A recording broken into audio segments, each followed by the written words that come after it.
saya Pak Ino, dan di sebelah kiri saya ada Bapak Andik Dwi Jaya selaku founder dari Jayata Massage Therapy, gitu Pak ya. Siap. Ya. Untuk 30 jam ke depan kita akan 30 menit? Oh iya, 30 jam terlalu lama ya. Nanti buka puasa. Nah, untuk 30 menit ke depan sambil menunggu buka puasa kita akan berbincang mengenai apa sih sebenarnya pijat tradisional, apa sih sebenarnya pijat Jayata, dan apa manfaatnya bagi kesehatan kita, seperti itu Pak Andik. Nah, untuk mengawalinya saya persilahkan kepada Bapak Andik nanti untuk memperkenalkan diri terlebih dahulu ya mengenai Jayata Massage Therapy itu sendiri. Kemudian nanti kita akan lanjutkan bincang-bincang Pak Andik ya untuk ininya, dan saya informasikan kepada saudara-saudara sekalian, ikhwan dan akhwat yang sedang menyaksikan live streaming kita, insya Allah bagi saudara-saudara sekalian yang nanti akan beruntung akan mendapatkan 2 hadiah dari kami. Caranya seperti apa? Caranya yaitu tag sebanyak-banyaknya teman-teman di Facebook ataupun di IG, dan 2 terbanyak nanti akan kami hubungi dan akan mendapatkan hadiah spesial dari rumah terapis Jayata Massage Therapy, seperti itu.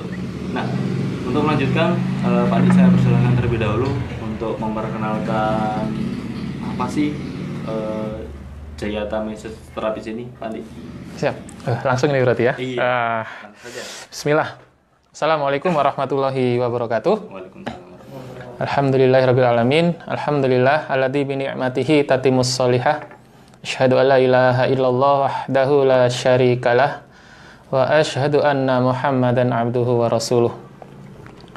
Puji syukur kita panjatkan kehadirat Allah Subhanahu wa taala yang sampai saat ini kita masih dikaruniai nikmat sehat di tengah pandemi COVID-19 saat ini. Semoga kita semua selalu dalam lindungan Allah Subhanahu wa taala.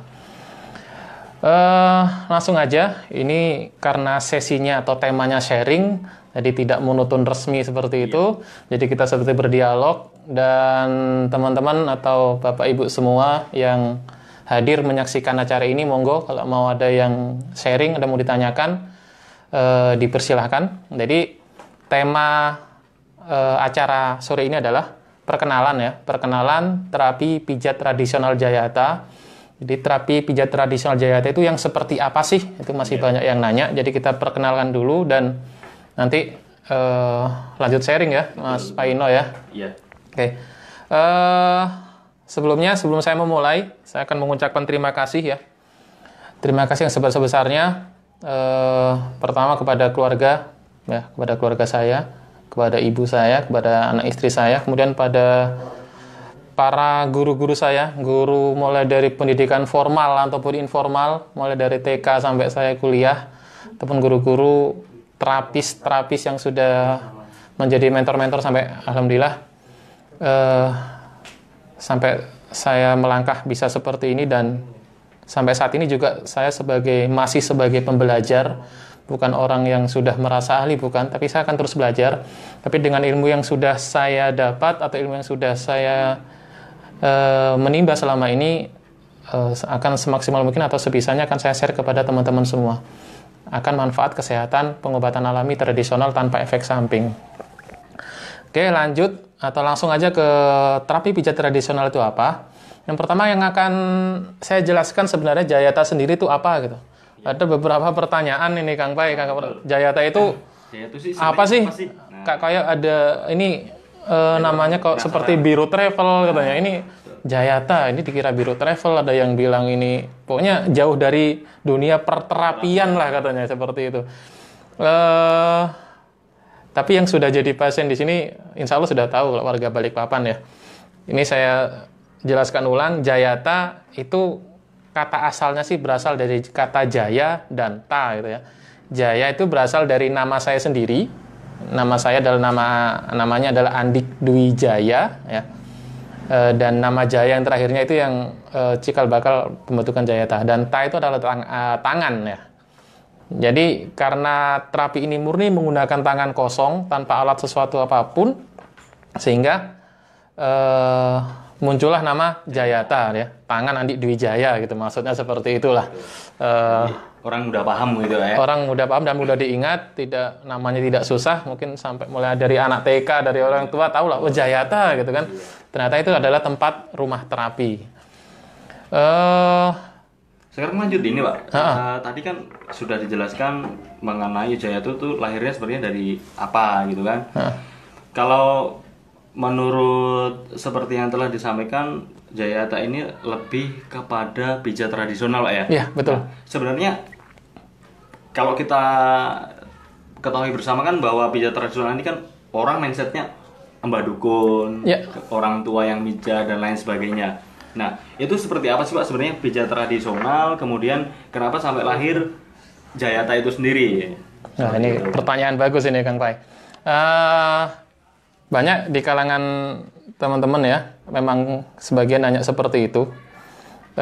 Kalau sudah datang ke sini pasti nanya, ini pijatnya seperti apa sih gitu kan? Dan pijatnya apa sih gitu? Berangkat dari kata tradisional ya, tradisional itu tradisi. Jadi pijat ini adalah tradisi warisan leluhur kita, nenek moyang asli orang Indonesia yang turun temurun itu diturunkan ya, turun temurun diturunkan kepada generasinya dan dipelajari dengan digabungkan ya. Dan ini sebenarnya saya belajarnya dari beberapa guru, beberapa tukang pijat, mbah-mbah gitu kan di desa-desa seperti apa. Ternyata ilmu-ilmu beliau, mbah-mbah yang ada di kampung-kampung yang sudah tidak ada penerusnya lagi sekarang, dan generasi muda sudah menganggap tukang pijat adalah terapi yang murahan gitu. Ternyata kalau dipelajari, Masya Allah, digabungkan dengan ilmu kesehatan, ya, ilmu kesehatan masa kini, dihubungkan dengan anatomi fisiologi manusia, ternyata yang dilakukan oleh pendahulu kita, oleh kakek nenek kita yang dulu tukang pijat, ternyata mereka ilmunya Masya Allah, di titik-titik seperti itu yang mereka pijat, ternyata di situ bisa menstimulus saraf yang sebenarnya bisa bermanfaat untuk kesehatan manusia sebenarnya, Kang Pai. Cuman yang perlu dicatat atau digaris bawahi ya, tadi yang seolah-olah tukang pijat itu cenderung ke arah mistik, ke arah dukun, orang tua, ya bahasa Jawanya suwuk gitu kan, pasti ada diludah-ludahin gitu kan. Nah, berangkat dari seperti itu, sebenarnya sejarahnya yang saya pahami dari beberapa pengalaman ya, dari beberapa guru yang saya datang, ternyata mereka pada saat menerapi pasien, pada saat memijat pasien, pengetahuan akan agamanya mereka cenderung masih kurang pada saat itu. Karena dakwah tidak sebesar sekarang ya, tidak seheboh sekarang, karena orang-orang tua kita dulu ya pemahamannya seperti itu. Dalam dunia terapi, seorang terapis biasanya kepingin adanya sugesti untuk lebih percaya diri pada saat menterapi. Betul. Biasanya kita kalau ingin menterapi pasti baca bismillah, ya, baca bismillah, berdoa sama Allah, minta kesembuhan gitu kan, kalau sudah orang sudah mengerti agama. Tapi kebanyakan pendahulu-pendahulu kita, karena mereka pemahaman agama seperti itu, maka yang dia dapat adalah sesuai dengan pemahaman agama saat itu.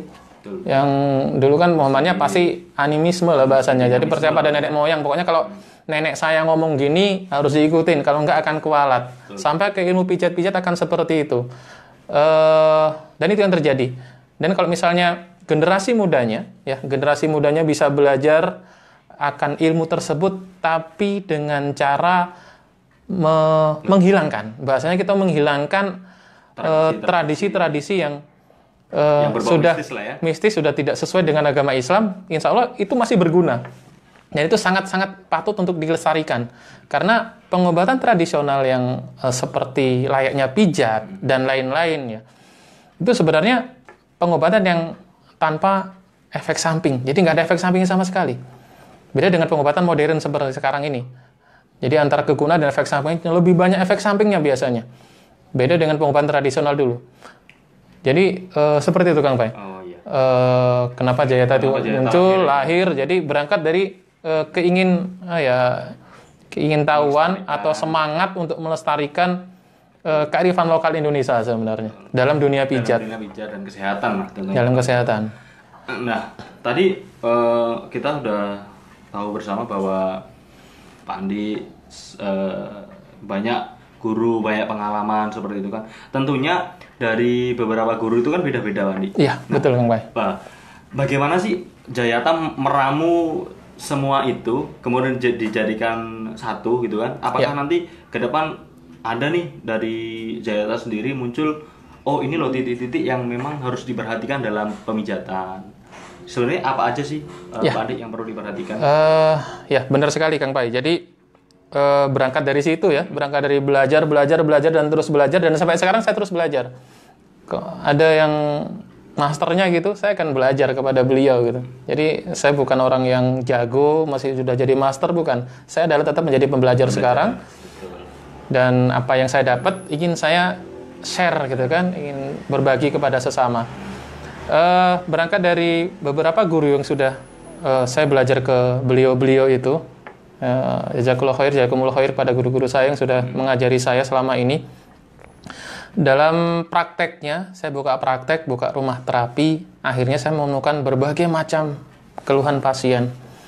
Dan di situ dengan kondisi pasien yang berbeda, akhirnya beberapa ilmu itu kita gabung dalam dunia pijat. Ada misalnya setiap guru itu punya ciri khas masing-masing. Ada yang lebih ke arah A, ada yang lebih ke arah B, ada yang lebih ke arah C gitu kan.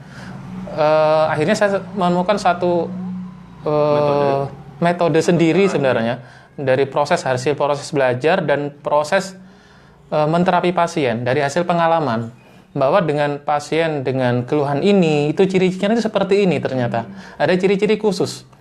Dan alhamdulillah hampir setahun ini ya Kang Pai saya buka klinik seperti ini, hampir alhamdulillah 1.000 pasien ya 1.000 pasien hampir lah udah kesini.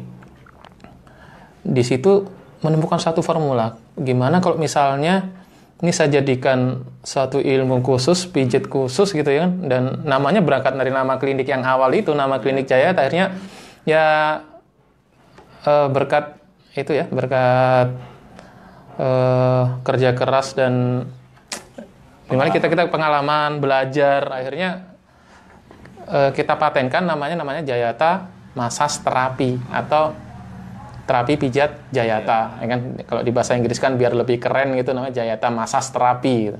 JMT. Nah itu awalnya seperti itu Kang Pai. Iya. Jadi di JMT itu sendiri Pak Andi ya, nantinya kan pasti ada nih panduan khusus yang tentunya Pak Andi sudah memformulakan sedemikian rupa agar nanti mudah dipahami oleh saudara-saudara kita yang ingin belajar terapi seperti itu, Pak Andi. Nah, kalau kita ketahui bersama bahwa tukang pijat gitu ya, atau terapis itu sendiri terkesan sejauh ini kan pasti berkeringat, betul. Terus kalau pijat itu harus lama, timingnya itu harus lama gitu kan. Sebenarnya di JMT itu sendiri hal serupa seperti itu atau bagaimana, Pak Andi? Di JMT ya, di Jayata Massage Terapi sampai hal yang seperti itu, yang sedetail itu kita perhatikan. Jadi nantinya ya ada salah satu materi di situ menjelaskan tentang bagaimana seorang pemijat itu adabnya ya, adab pemijat terhadap pasien. Yang pertama adalah harus yang diperhatikan adalah kebersihan diri. Jadi sebenarnya yang harus disiapin ya, ada tiga besar lah yang disiapin. Tiga besar ya. Ya, kebersihan diri, kebersihan lingkungan atau kebersihan kliniknya. Dan yang ketiga ini adalah persiapan kepada pasiennya sendiri seperti apa harus disiapkan. Jadi pasien seperti apa, terus tempatnya itu seperti apa, dan si terapisnya sendiri seperti apa.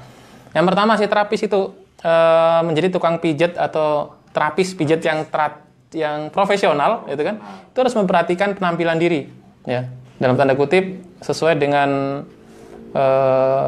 jenis kelamin ya, laki-laki, perempuan gitu kan. Yang pertama komunikasinya harus bagus kepada pasien.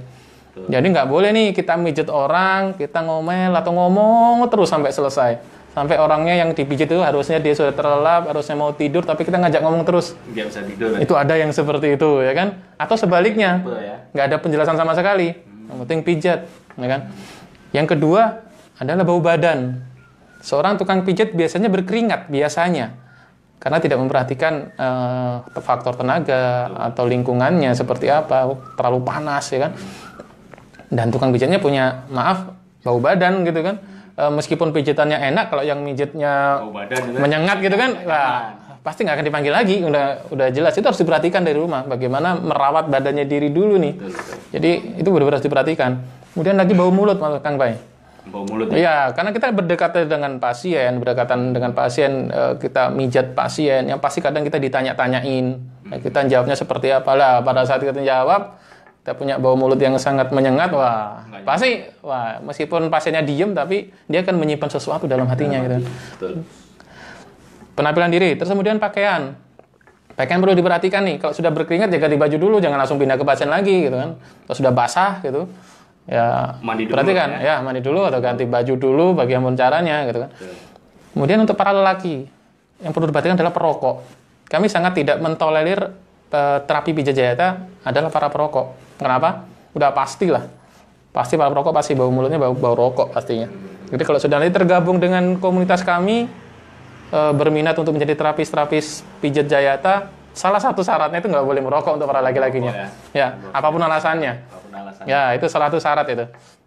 Selain dampaknya sangat buruk bagi kesehatan, itu sudah terkenal, bahkan sangat terkenal di bungkusnya kan. Ya, nggak usah bahas ke sana. Tapi dalam adab untuk memijat ke pasien, terkadang tukang pijat itu setengah jam mijat, merokok dulu di luar, baru ngelanjutin lagi. Itu ada juga? Ya kita perhatikan dalam dunia pijat seperti itu banyak sekali sebenarnya. Ya kita ingin menjadi pembaharu bahwa pijat yang yang bagus, yang profesional seperti ini loh. Nah, kita ngerancang sampai seperti ini. Ilmunya tidak hanya langsung ke ilmu, tapi dari penampilan diri kita perhatikan. Kita share ilmunya seperti apa. Bagaimana cara merawat badan si terapis itu sendiri sebelum berhadapan dengan pasien. Iya. Seperti itu, Kang Pai. Nah, bagi saudara yang menyaksikan, yang kebetulan profesinya adalah terapis, mudah-mudahan ini menjadi satu ilmu gitu kan ya. Satu masukan ya, Kang Pai. Ya, saya bisa masukan aja ya. Yang luar biasa seperti itu. Nah, kembali ke yang tadi, Wandi. Ini kita ngomongin pijat tradisional gitu kan. Ya. Jangan sampai nanti orang itu berpikiran bahwa Jayata sama dengan pijat tradisional. Ya. Tetapi pada dasarnya Jayata ini adalah pijat tradisional yang sudah diformulakan menjadi pijat yang masa kini seperti itu. Ya. Nah, kembali yang tadi, ini adalah satu permasalahan yang memang cukup menarik gitu ya. Pemijat itu secara timing lama, kemudian secara ya kita tahu bersama bahwa bau badan dan lain sebagainya memang perlu diperhatikan. Jadi di Jayata itu sendiri nanti teknik pemijatnya seperti apa sih Pak Andi? Bocoran sedikit aja gitu. Ya, mungkin sebelum itu kita jelaskan tentang dunia pijat dulu ya. Pijat itu apa gitu kan? Jadi saya sempat baca nih di literatur Kementerian Kesehatan. Jadi arti pijat sendiri itu apa gitu kan? Mungkin berangkat dari sana nanti kita akan perluas di situ. Jadi di webnya Kementerian Kesehatan yang membahas tentang pijat tradisional, ternyata ya pengertian pijat itu sendiri adalah suatu perawatan tubuh. Ya, suatu perawatan tubuh dengan cara mengusap, menggosok, menekan, ya, baik dengan tangan ataupun kaki, ataupun menggunakan alat tumpul, biasanya kayu itu ya, kan macam-macam sekali. Alat bantu lah Pak. Ya, alat bantu. Dengan tujuan, nah ini yang penting tujuan ini. Yang tujuan adalah pertama merelaksasi otot atau saraf yang ada di situ. Jadi relaksasi. Jadi efek dari pijat itu sendiri adalah harus merelaksasi otot, bukan membuat jarum. Ya kalau dipijat jarum semua, berarti ada yang salah di situ. Jadi rasanya harus rileks dulu. Ke badan enak gitu ya, rileks. Kemudian sensasinya dapat. Nah, bahasa sensasinya dapat ini susah untuk dipraktek, untuk di multitafsir mungkin ya? Iya, jadi harus benar-benar megang gitu, harus benar diajarin. Ini loh titiknya, caranya gini loh, kedalamannya gini, iramanya gini, arahnya seperti ini. Nah itu butuh belajar di situ. Oh, seperti itu ya. Jadi nggak ngasal gitu? Nggak ngasal pijat. Jadi ada arahnya sendiri. Misalnya di mana gitu kan? Arahnya kena. Ya, di kaki kenapa? Kaki itu panjang juga dari mulai paha sampai bawah gitu kan. Gitu. Jadi misalnya paha atau bawah atau telapak kaki atau di mana itu arahnya kemana? Itu ada arahnya semua. Jadi kita menyesuaikan dengan alur peredaran darah sama alur limfatik namanya, kelenjar limfe atau getah bening. Nah, di mana kalau keduanya ini antara getah bening, peredaran darah ya, udah lancar, udah bagus, insya Allah kinerja organ itu bagus juga. Jadi insya Allah dengan izin Allah apabila ada penyakit organ di satu organ itu dengan izin Allah bisa sembuh. Berkurang. Iya, bismillah ya. Jadi ilmunya seperti itu Kang Bay. Terus kemudian kalau misalnya berangkat dari pijat ya tadi ya, kamus tadi itu ya, dengan tujuan ya, yang merelaksasi otot, melancarkan peredaran darah, kelenjar getah bening atau limfe, ya. Jadi kemudian sehingga bisa menstimulus saraf yang ada di situ, ya. Jadi sarafnya distimulus nih, supaya kerjanya maksimal. Jadi sarafnya distimulus sehingga kinerja organ maksimal. Kenapa habis pijat tuh enak banget gitu? Habis pijat jahita kok enak banget? Ya tujuannya dapat gitu. Tujuannya dapat seperti itu. Tujuan dari pemijatan. Tujuan seperti itu. Dan itu yang harus dipelajari kepada teman-teman yang tertarik ingin belajar nanti ke depannya nanti kita ada agenda khusus ke depan ya gitu kan. Nanti kita jelaskan di terakhir lah ya seperti apa kan. Nah, tadi berarti pijatan itu sebenarnya nggak harus lama Pak Andi ya? Iya, betul. Nggak harus lama, yang pasti yang harus dapat itu titik-titiknya ya? Iya, titik-titiknya dapat. Titiknya harus dapat. Kemudian tujuannya tadi dapat. Ya, tujuannya dapat betul. Nah, ini menarik, kita berangkat dari yang Kemenkes tadi Pak Andi, Kementerian Kesehatan tadi. Apa sih yang menjadikan Pak Andi ini lebih fokus tidak menggunakan alat bantu? Oh iya. Nah, kenapa harus menggunakan alat aja gitu kan? Kan ada tuh pijat-pijat yang menggunakan alat bantu seperti itu. Khusus di yang saya pelajari ya dan saya praktekkan sebenarnya, saya lebih tertarik sih dalam bahasanya itu bahasa awamnya itu saya lebih tertarik tanpa alat karena lebih menantang. Satu lebih menantang ya. Contoh bela diri tangan kosong, lawannya punya senjata kan. Ya kalau di film kan lebih wah ini tangan kosong lebih wah gitu kan. Nah, ya seperti itulah berangkat dari situ pokoknya. Tapi nggak pasti harus menang ya yang. Ya itu dia. Nggak mesti. Jadi tanpa menjelekkan atau mendiskreditkan terapi yang lain seperti apa, intinya kita berangkat seperti ini loh. Kita ingin mewarnai dunia perpijatan Indonesia. Jadi berangkat dari sini, berangkat dari kota Balikpapan tercinta, kota Balikpapan beriman, berangkat dari sini, insya Allah dengan segala dukungan teman-teman semua, kami akan membesarkan nama Jayata ke depan. Amin. Jadi kita akan fokus ya mengembangkan dunia pengobatan tradisional, khususnya dalam dunia pijat Kang Pai. Oke. Nah, mungkin teman-teman yang sudah menyaksikan ini. Oh ya, mungkin ada. Sebenarnya. Kalau mau sharing silakan ini kan soalnya ada mau nanya. Bisa langsung di kolom komentar ya. Semoga saya bisa jawab Kang Pai. Iya. Semoga nggak susah-susah gitu kan. Nah, sejauh ini belum ada seperti kalau misalnya di komen-komen, monggo komen langsung aja di FB sama Instagram, langsung aja sharing-sharing gitu kan. Untuk lokasinya ini di Balikpapan, Kalimantan Timur. Di Balikpapan. Ini kan kita belum. Di mana sih, Pak Andi? Ini di Perumahan Sosial Batu Ampar. Perumahan Sosial Batu Ampar ya. Nah, sambil kita menunggu pertanyaan yang datang gitu ya. Pak Andi, ini bisa details nggak agenda ke depan sebenarnya dari CMT ini punya agenda apa aja sih gitu untuk memperkenalkan pijat tradisional yang benar, pijat terapis yang baik itu seperti ini tuh dari CMT sendiri seperti apa Pak Andi? Ya, begini ya, agenda ke depan cita-cita saya terbesar atau big plan lah ya, planning besar kami. Berangkat dari buka praktek seperti ini, fokus dengan menerapi pasien, akhirnya punya cita-cita ilmu ini akan saya sebarkan supaya lebih bermanfaat kepada umat. Betul. Supaya muncul bibit-bibit para pemijat-pemijat tradisional yang profesional, yang berilmu, berakhlak, dan syar'i sesuai dengan syariat Islam tentunya. Jadi udah hilang tuh mistik-mistiknya tuh udah. Poin terakhirnya syar'i ya. Itu yang paling penting. Jadi bagaimana pemijat ini pemijatnya ilmunya sangat profesional, ilmunya dapat, adabnya dapat, tapi syar'i Kang. Jadi sesuai dengan adab-adab Islam gitu. Siap. Seperti itu yang kita harapkan seperti itu. Terus kemudian ke depannya memang semoga wabah ini cepat berlalu ya. Kita berdoa bersama kepada Allah semoga wabah ini cepat berlalu dan pemerintah udah mulai membuka atau mengizinkan acara-acara seminar lagi, itu kan seperti biasa. Insya Allah ke depan kami akan mengadakan pelatihan, ya, adakan pelatihan Jayata Massage Terapi atau itu pijat untuk umum ada ya? akan dibuka untuk umum, ya, untuk muslim dan muslimah nantinya. Untuk muslim dan muslimah.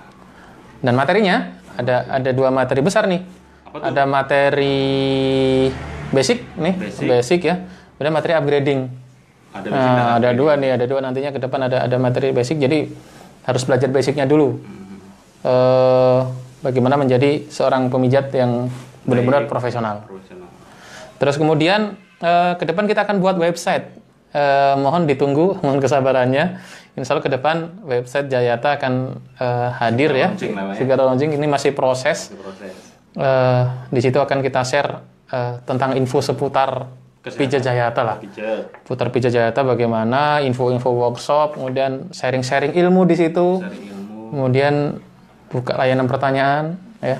Ada hotline lah yang untuk keluhan ada di situ.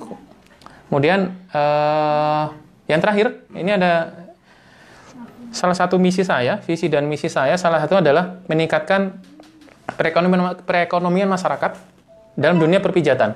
Jadi saya ingin teman-teman yang benar-benar menggeluti dunia pijat, kalau diseriusin ya, insya Allah bisa menopang perekonomian kita masing-masing. Dan di sini akan ke depan kami akan memfasilitasi ya. Kami akan ke depan setelah workshop udah berjalan, kami akan buat aplikasi nih. Aplikasi untuk apa sih aplikasi itu? Aplikasi itu seperti aplikasi layanan ya. Sementara ini ya, jadi pijatnya bisa dipanggil ke rumah. Jadi tukang pijatnya bisa dipanggil ke rumah. Jadi yang malas ke rumah gitu. Yang malas ke klinik, jadi kami sediakan tim. Timnya itu dari siapa ya? Dari yang ikut pelatihan kami yang serius ingin menjadi pijat tradisional. Iya, ingin mencari maisha atau mencari pekerjaan di dunia pijat yang di Jayata ini, di profesional. Jadi kami sediakan aplikasi ya pijat keliling lah. Sekarang kan masih ada yang saya tahu yang online yang ada aplikasinya masih satu kan, masih ada satu, udah tahu semua. Dan kita pingin khusus nih, khusus aplikasi beda banget. Jadi bedanya itu nanti terapisnya ini yang pertama syar'i, laki-laki harus dengan pasien laki-laki, itu wajib. Yang kedua wanita harus wanita, sama ya. Kemudian norma-normanya itu harus anu ya, aturannya harus ada SOP-nya ya. Kemudian harus sudah mengikuti workshopnya, harus mengikuti pelatihannya dan sudah dinyatakan lulus oleh tim kami kan, udah nyatakan lulus, udah bisa mijet, baru bisa gabung nih dengan aplikasi kami. Nanti bisa tuh Jetly ya, pijat keliling. Jetly jadi pijat keliling tuh. Ya alhamdulillah sambil kalau sudah punya keahlian kan bisa, alhamdulillah bisa meningkatkan. Oke, siap. Bisa meningkatkan perekonomian masyarakat lah. Kedepannya seperti itu tujuannya. Harapannya seperti itu Andi ya. Nah, ini ada pertanyaan ada, Masya Allah, dari saudara kita Abu dan Ummu Atikah ya. Ini pertanyaan seperti ini Wandi dari Facebook. Saya kalau habis pijat badan sakit-sakit kayak mau meriang, berarti itu bagaimana Pak Andi? Ada yang salah atau seperti apa? Ya, kalau habis dipijit biasanya sakit-sakit dulu biasanya. Sakit-sakit biasanya bahasa Balikpapan itu singkal atau jarem. Oh, jarem. Bahasa Jawa, kita kan Jawa kan.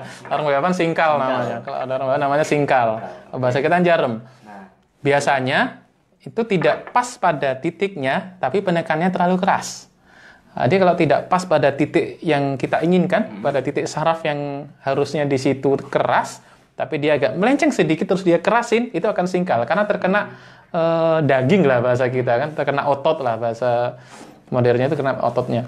Itu yang terlalu dikerasin, akhirnya di situ singkal, meradang namanya. Akhirnya radang, demam deh, meriang. Bisa sakit malah nih. Proses peradangan itu. Oh, berarti bukan wah ini habis sakit kok sakit lagi. Jadi harusnya sebelum dipijit dia hanya capek-capek, habis capek dia meriang, itu ada radang sebenarnya. Malah kan terlalu kenceng. Itu justru menimbulkan penyakit yang baru atau rasa sakit yang baru atau memang? Nah, itu kalau kelanjutannya kita nggak tahu seperti apa ya Kang Bay. Jadi intinya ada radang lah di situ. Intinya ada yang salah lah ya. Sensasi untuk pijit enak nggak dapet lah gitu kan. Karena kan orang pingin pijit, pingin enak, pingin capeknya hilang, masuk anginnya selesai, nyenyak tidur malamnya karena habis capek bekerja seharian atau sebulanan gitu kan. Itu seperti itu Kang Bay. Nah, sebenarnya gini, Mandi. Ini menarik yang kembali lagi dari artikel dari Kemenkes tadi, bahwa yang perlu kita garis bawahi, memijat ini adalah bentuk perawatan tubuh. Ya, betul. Ya. Artinya sebenarnya kalau nggak sakit pun tubuh wajib dirawat gitu. Ya, betul, memang. Biar bugar, aktivitas bisa biar rileks. Biar otot-ototnya dan saraf-sarafnya rileks. Sebenarnya kalau dari Pak Andi sendiri, pemijatan yang baik itu mungkin ada jedanya nggak sih, atau seperti apa? Normalnya itu kalau untuk perawatan itu cukup 1 bulan sekali sebenarnya. 1 bulan sekali ya. 1 bulan sekali itu kalau sudah para pekerja, baik yang bapak-bapak kerja capek atau ibu-ibu yang bekerja di dapur itu lebih capek sebenarnya. Betul. Itu sebulan sekali minimal harus memanjakan dirinya dengan merelaksasikan ototnya. Merelaksasikan otot dengan cara pijat tadi, pijat yang benar. Pijat yang benar. Dengan tahu caranya lah seperti apa gitu kan. Harus tahu titik-titiknya lah sebenarnya Pak Andi ya. Nah, siap. Ini ada pertanyaan kedua Pak Andi dari IG, dari Bapak Herianto Andi. Nah, pertanyaannya seperti ini. Prinsipnya pijat anak sama orang dewasa berbeda kah? Nah, ini pijat anak sama orang dewasa itu beda nggak? Ya, anak itu ada dibagi lagi. Ada bayi nih. Oh. Nah, zaman orang tua kita dulu, zaman batita. Bawah 3 tahun. Oh, di bawah 3 tahun. Ya, kalau sudah di atas 3 tahun anak sudah. Oh, balita. Gitu ya. Jadi ada batita ya. Batita. Itu beda perlakuannya khusus. Nah, makanya nanti di kelas upgrading nanti akan kita ajarkan bagaimana pijat bayi. Pijat bayi bawah 3 tahun. Itu berbeda ya? Caranya berbeda. Intinya sih lebih halus aja sih. Lebih slow, lebih halus tenaganya, bagaimana memainkan tangan supaya lebih dapat rileksnya dapat, dan caranya megang juga beda. Caranya, jadi bayi itu yang dijaga adalah lehernya. Jadi megang bayi itu harus benar-benar pinter jaga leher dan kepala, jangan sampai kejekluk ya bahasa Jawanya. Kejekluk belakang gitu. Dongak ya. Nah, itu bahaya banget. Itu yang harus dipelajari di situ. Jadi emang ada kelas-kelas khusus selain basic yang harus dikuasai untuk orang dewasa, dan nanti ke depan kalau emang serius ingin mendalami dunia perpijatan, nanti ada kelas-kelas upgrading-nya ke depan. Siap. Baru sudah di-prepare secara matang gimana ya. Beda tapi agak sama sedikit jawabannya. Beda tetapi agak sama sedikit. Ya, itu butuh belajar. Buat Bapak yang ini semoga terjawab ya dengan pertanyaan ini. Jadi pijat bayi pada dasarnya itu titik-titiknya sama atau berbeda? Intinya titik-titiknya ya. Titik-titiknya sih hampir sama. Sama ya. Cuma tenaga sama caranya memanipulasi atau merelaksasinya itu beda. Oh, gitu ya. Oh, siap. Nah, jadi kepada Bapak Herianto, semoga terjawab ya Pak Herianto ya. Pijat anak sama orang dewasa kurang lebih seperti itu. Nah, kalau nanti mau mengikuti kelas dari JMT bisa langsung dihubungi Pak ya. Ya, nanti kalau sudah kita buat itunya atau mau WhatsApp dulu nggak masalah. Nanti kalau launching kita minta dikabarin Mas, kalau sudah launching boleh, nggak masalah. Kalau nunggu launching juga nggak masalah nanti. Nah, ini ada pertanyaan ketiga Pak Andi ya, dari Bapak Heri Arianto. Nah, bolehkah pijat diinjak badan Bang Andi? Nah, ini bukan masalah boleh nggak boleh. Kalau misalnya salah gitu kan, itu yang bahaya. Salah injak, ternyata di situ ada yang harusnya dikebawahkan, tiba-tiba di atas sana ditekan terlalu kencang, ya malah sakit pinggang, malah saraf kejepit nanti, apalagi pinggang yang diinjak. Betul.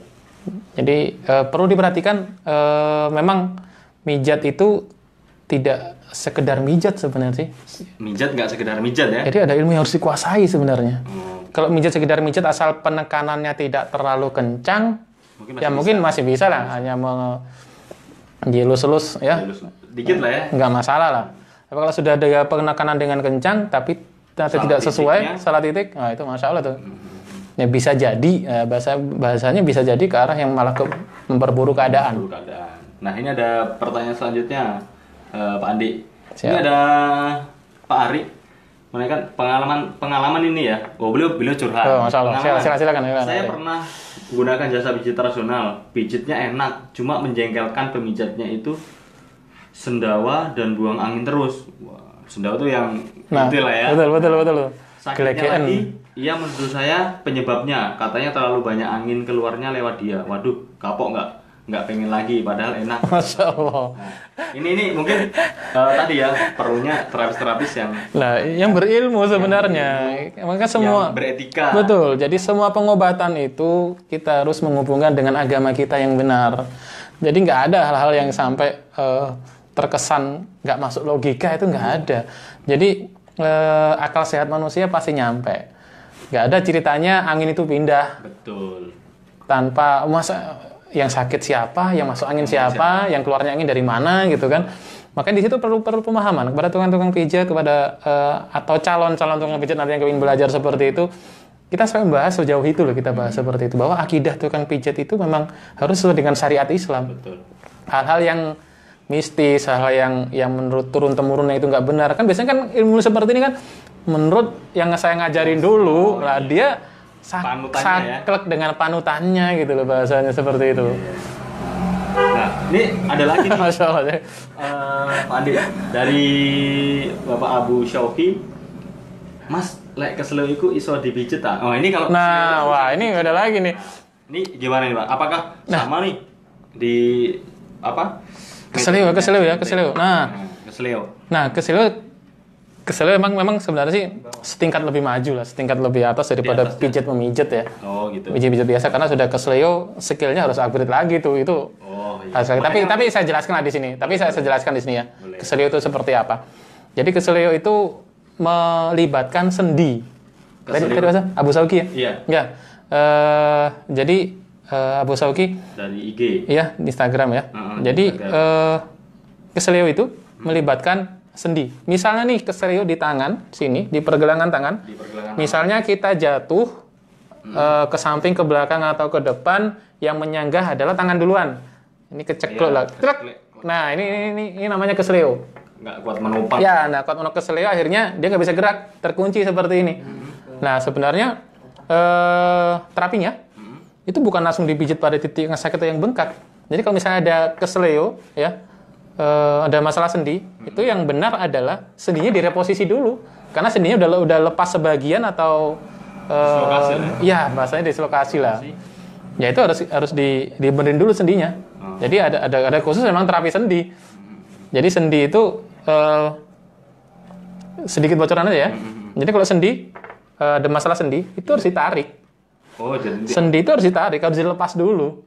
Sendi lepas dulu baru dimasukkan dengan posisi yang benar. Jadi seorang terapis yang sudah mahir di dalam dunia persendian itu harus tahu sendi ini arah kemana, titik nolnya sendi ini di mana. Jadi pada saat dia mengembalikan sendi itu, dia nggak bengkok gitu. Jadi selesai ya balik lagi. Kalau dipijat itu menambah peradangan, karena sendi itu sudah udah ada beberapa otot yang sudah mulai luka di dalam, udah mulai radang. Ditambah pijat, semakin dia bengkak biasanya, besoknya akan semakin besar. Itu salah antisipasi. Kalau pijatnya bukan di tempat sini, dia pakai yang atas ataupun di bawah sekali gitu kan, itu no problem, nggak masalah. Tapi kalau yang pijat di tempat yang keseleo, yang sakit ya, titik yang sakit itu justru malah ya masalah. kebanyakan ya. Saya bilang kebanyakan, saya tidak bilang semua ya. Kebanyakan dia malah menambah bengkaknya. Betul Bang Bay. Menambah bengkaknya. Oke. Itu ya mungkin jawaban Ya, dari mungkin Bapak Abu Syauki, semoga ya, bisa terjawab. Nanti kalau misalkan monggo silakan. belum puas bisa gitu kan, belum WA puas ya. dengan jawabannya, Bisa monggo. langsung ke WA, langsung japri. Nah, ini dari Facebook ada Bapak Abu Gatan Ismail. Apakah penyakit stroke bisa diobati pijat dengan pijat di Jayata? Oh ya, Masya Allah. Ini bertingkat-tingkat malah Udah. justru ya? Oh, enggak juga. Tapi nggak masalah lah. Ini kan kita sharing ilmu. Kita sering ilmu. Ya, supaya nantinya teman-teman semua, pemirsa semua tertarik dengan ilmu kami gitu kan. Betul. Karena kita intinya sih ingin berbagi manfaat sih sebenarnya. Kita sudah dapat manfaat, udah punya ilmu. Harus disebarkan lah Pak Andi ya. Ya, ini di-share lah bahwa ini loh ilmu yang benar gitu kan. Ini gimana? Bahas masalah stroke ya. Nah, bahas masalah stroke. Nah, masalah stroke itu apakah bisa? Pertanyaan apa Kang Bay? Apakah bisa stroke bisa diobati pijat dengan pijat di Jayata? Nah, yang pertama adab saya adalah kesembuhan dari Allah ya. Kesembuhan dari Allah, kita cuma tahu ilmunya. Jadi di Jayata selama ini memang banyak pasien stroke dan memang pijat ya. Pasien stroke memang sangat efektif dengan pijat.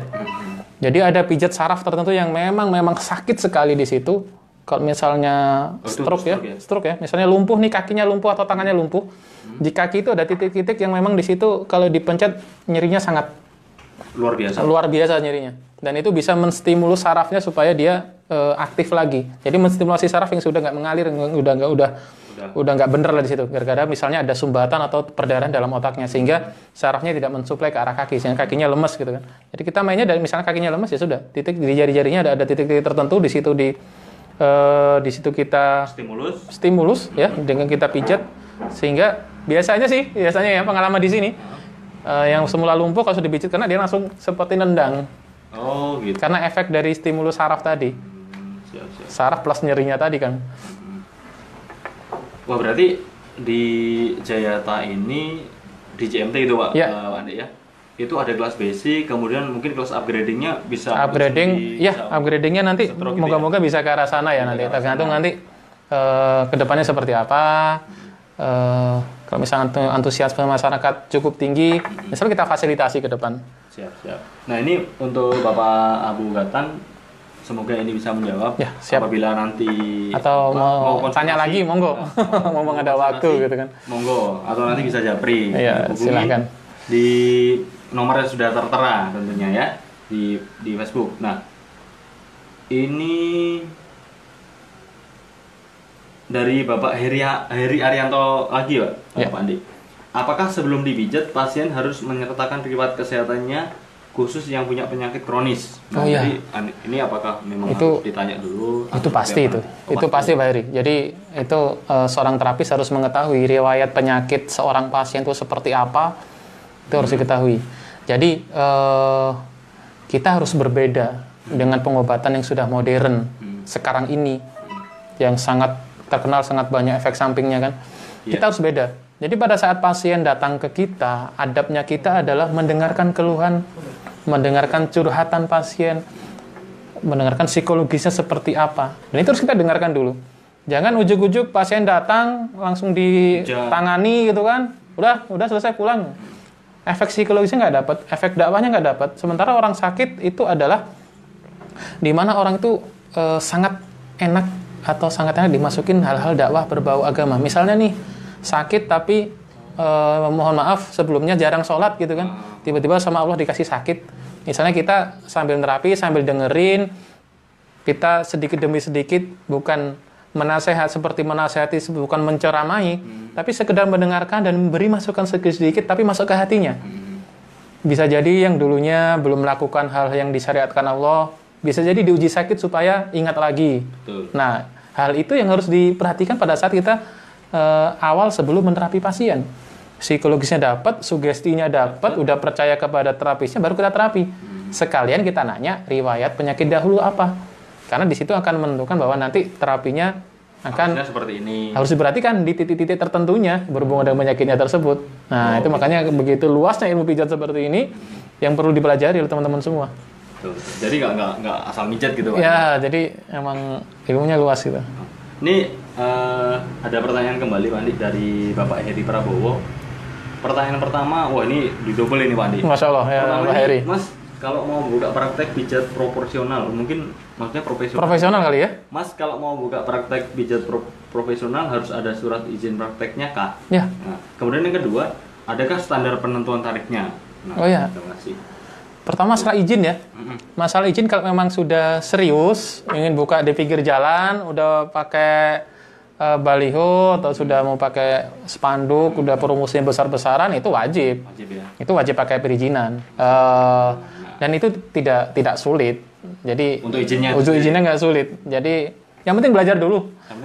Percuma kalau kita sudah punya izin, udah dan lain-lain kan, tapi ilmunya masih setengah-setengah.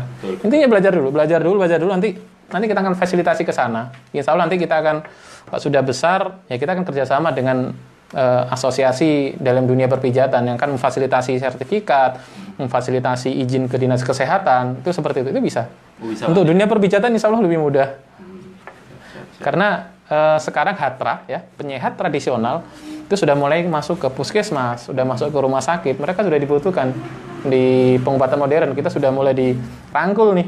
Nah, ini sebenarnya peluang besar nih buat para penyehat tradisional. Para terapis lah ya. Para terapis seperti itu. Oke. Ini ada pertanyaan selanjutnya, Pak Andi. Dari Iya, Pak kan, Pak. Antoni dari IG. Mas, kasih tahu cara stretching untuk HNP biar nggak sering kambuh. Masya Allah. Itu gimana tuh? Wah, ini stretching susah ini kalau lagi live gini ya kan, harus peragaan seperti apa gitu kan. Ya, Mas Tri ini Masya Allah ini ya, teman ya dari Mas Tri ini ya. Teman ini Pak Andi ya? Teman habis datang ke sini jadi teman. Oh, jadi Masya Allah. saudara. Semoga hernia tadi ya. Ya, penyakit hernia. Iya, hernia ya. HNP ya. Nah, kalau masalah-masalah seperti itu kita nggak bisa menjelaskan di sini gitu kan. Masalahnya khusus stretching nanti salah-salah ngikutin, salah-salah ngasih, karena harus diperiksa dulu. Jadi harus datang terapisnya harus megang, nggak bisa terapi jarak jauh. Jadi kalau pijat itu nggak bisa. Misalnya kita ada pasien jauh, Pak saya ada keluhan ini, ya sudah pijit titik ini gini-gini. Ya kalau dia bisa, kalau dia belum tahu ilmunya malah semakin memperparah. Harusnya dia suruh datang atau kita yang datang. Iya. Nah, seperti itu. Mohon maaf ya Mas Tri Antoni nih. Nah, biasanya Japri Pak.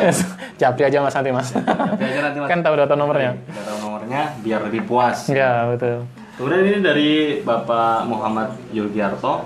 Untuk pelatihan minimal berapa orang? Nanti pas musim corona hilang malah berangkat ke lokasi. Wah, ini seperti sudah kenal ini Pak Andi ya. Ya, Oke. Insya Allah kalau memang antusiasme banyak ya nggak ngadakan sekali. Kalau misalnya daftar antriannya banyak ya kita ngadakan berapa gelombang gitu kan. Misalnya gelombang pertama misalnya 50 atau 100 orang, ya sudah tutup dulu. Misalnya mau ada daftar lagi ya kita adakan di tanggal selanjutnya atau bulan selanjutnya. Itu seperti itu. Oh gitu ya. Intinya Periodik udah nanti Pak Andi. periodik insya Allah. Jadi tenang aja untuk Pak Muhammad ketika nanti ke lokasi ya mau nggak mau harus tunggu sesi Ya, selanjutnya ya. betul. Oke, itu sih Pak Andi Ya. yang apa namanya? Oh ini ada lagi Pak Andi Masya Allah. dari Pak Iqbal, Bapak Ya, Iqbal. Ada persyaratannya kah kalau mau ikut pelatihan pijat? Persyaratannya, Mau, ini persyaratannya pertama mau. pertama Ya kan? mau Pak Ya mau belajar gitu kan. belajar. Pertama mau, yang kedua muslimah. Ah. Jadi memang saya tekankan kepada saudara kita muslimah dulu nih dia memang harus jago dalam dunia kesehatan Islam gitu. Dalam dunia kesehatan yang benar-benar dia itu syar'i tanpa efek samping gitu. Dan efek-efek ke masalah organ, ke masalah penyakit dengan izin apa dapat gitu. Kalau kita benar-benar serius dalam mempelajarinya. Jadi jangan khawatir nggak ada persyaratan khusus. Yang pasti jangan usia balita lah yang ikut kan. Jangan usia SD gitu kan. Ya intinya muslimah ya nanti boleh.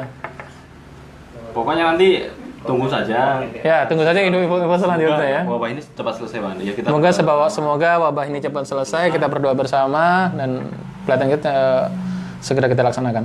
Nah, ini kemudian ada di Instagram ada yang tanya Bapak Suyono. Mas mau tanya apakah penyakit asam urat bisa sembuh? Nah, Ini asam urat intinya kalau kita kembali ke akidah Islam itu udah jelas ya. Nabi SAW udah bersabda bahwa setiap penyakit itu ada obatnya. Setiap penyakit Ya, ada obat. jadi itu akidah kita sebagai seorang muslim bahwa kita harus tetap berusaha dengan keadaan yang ada. Jadi kita misalnya diuji sakit nih, kita harus tetap berusaha, tetap positive thinking ya. Tetap berhusnudon kepada Allah bahwa penyakit itu ada obatnya, tinggal usahanya kita seperti apa. Nah, terkait penyakit asam urat, ya sama, penyakit apa ada obatnya. Jadi asam urat sebenarnya itu ada terapinya. Oh, Ya, ada terapinya. ada terapi. Asam urat apa sih yang terjadi pada asam urat? Asam urat itu peredaran darah di area persendian, ya. Peredaran darah di area persendian. Itu penuh dengan zat-zat dia itu zat-zat asam urat lah, uric acid, kebanyakan protein. Kebanyakan habis Baikkan protein. protein tinggi ya. Jadi seperti ya kuning telur, ya kayak melinjo, dan itu pola makan yang salah. Jadi pola makan yang salah itu bisa berakibat pada asam urat. Dan yang diserang itu adalah persendian. Persendian biasanya persendian lutut sama telapak kaki, di kaki. Dan efek panasnya itu sampai telapak kaki biasanya. Kalau asam urat ya. Iya, betul. Jadi caranya ya diterapi, kemudian pola hidupnya dirubah. Oke. Cara Itu, yang biasanya di situ sih pola hidupnya itu yang susah dirubah biasanya orang-orang asam urat itu. maksudnya kalau mau niat mau sembuh, satu mau Iya, terapi, iya. kemudian yang kedua mau merubah pola hidup. Ya, pola hidup. Yang pasti cara makan dan olahraganya ditambah. Cara makan dan olahraga. Nah, itu biasanya aktivitasnya biasanya yang banyak mager biasanya. Bahasa kerennya kan mager ya. Oh, iya. Malas gerak. Oke. Harus rajin olahraga sebenarnya. Ya, betul. Percuma kita habis relaksasi, malas-malasan olahraga ya, aduh, nggak efektif lagi. Nggak efektif, ya. betul. Oke, sambil nunggu pertanyaan-pertanyaan selanjutnya. Kita sampai jam berapa nih, Kang Bay? 5 Ini menit lagi boleh lah ya. So. Antusiasme yang luar biasa. siap. Sebelum kita tutup, mungkin satu pertanyaan dari saya, Pak Andi. Sejauh ini di CMT, di rumah klinik ini, mayoritas yang sering ditangani itu penyakit yang seperti apa sih, Mas Andi? Wah, kalau mayoritas itu ya. Jadi Rata-rata nih, rata-rata. kebanyakan sih keluhan yang di sini ya, datang ke sini kebanyakan masalah saraf kejepit, Masalah saraf kejepit, masalah sakit pinggang. masalah sakit Ya, pinggang, sakit saraf pinggang, kejepit. saraf kejepit. Ya, saraf kejepit itu sama sebenarnya. Selain itu sudah ke masalah organ. Masalah organ. Ya, masalah organ. Bisa sakit organ dah, ginjal, jantung. Yang tadi itu asam urat, ya keluhan kepala, keluhan pencernaan. Keluhan misalnya bisa sakit lambung, mah, GERD, ya kan? Masalah kepala bisa migrain, kemudian vertigo, sama dan lain-lain lah. Stroke, ya stroke cenderung banyak juga sih di sini. Ini ada pertanyaan.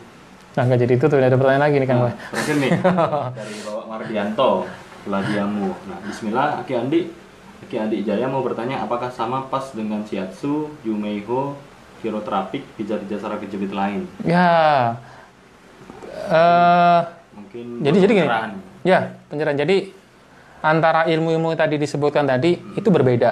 Berbeda. Ya, meskipun caranya hampir sama, tapi filosofi dan keilmuannya berbeda.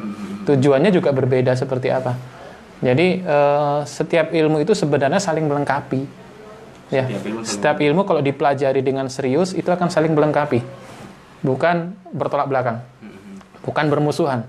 Dan terapi-terapi tradisional seperti itu sebenarnya kalau misalnya dikembangkan nih oleh dunia terapis khususnya di Indonesia, ya insya Allah bisa mewarnai perpijatan dunia perterapisan lebih dalam tanda kutip yang lebih luas lagi. lebih luas lagi ya. Iya, jadi seolah-olah tidak dunia medis tidak menjadi tolak ukur utama gitu.